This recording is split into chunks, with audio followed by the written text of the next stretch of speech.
Hizi hapa ni tabia 5 za mamilionea wote duniani, na ukiwa na hizi tabia unaweza ukawa huna pesa, lakini unakoelekea wewe ni milionea. Hakikisha unaitazama hii video mpaka mwisho, kwa sababu itakufundisha jambo zuri sana ambalo litaenda kubadilisha mtazamo wako. Tabia ya kwanza, mamilionea wote wana tabia ya kujifunza sana. Wanajifunza kutoka kwa watu wapya, watu ambao wanawazidi kipato na wale watu ambao hawawazidi kipato. Pote wanajifunza.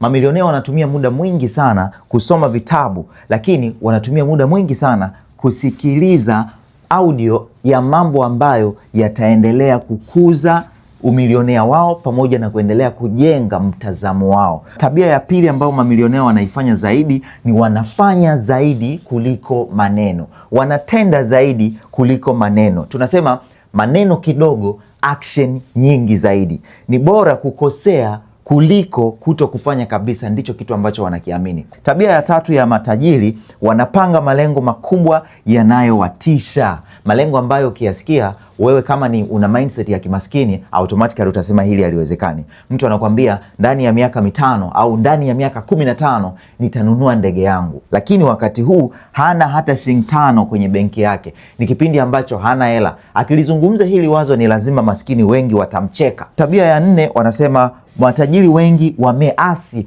na wamewasaliti watu wengi sana. Matajiri ni watu ambao wana tabia ya kuwakataa watu wengine, hasa watu ambao wanaona kwamba huyu hana faida yoyote kwenye maisha yangu, haniongezei chochote. Watu ambao sio sahihi, watu ambao si network yao, huwa wanaweza kuwaondoa haraka sana kwenye maisha yao, na ndio maana matajiri wana cycle ndogo sana ya watu wanaowazunguka. Tabia ya 5 ambayo matajiri wanaishi ni kwamba matajiri wanaishi chini ya kipato chao. Yaani kama tajiri anaingiza milioni 1 kwa mwezi, huyo tajiri atakuwa anatumia 1,500,000 ndani ya mwezi mzima, au 200,000 ndani ya mwezi mzima. Au kama huyu tajiri anaingiza milioni 15 ndani ya mwezi, basi anatumia chini ya milioni 2.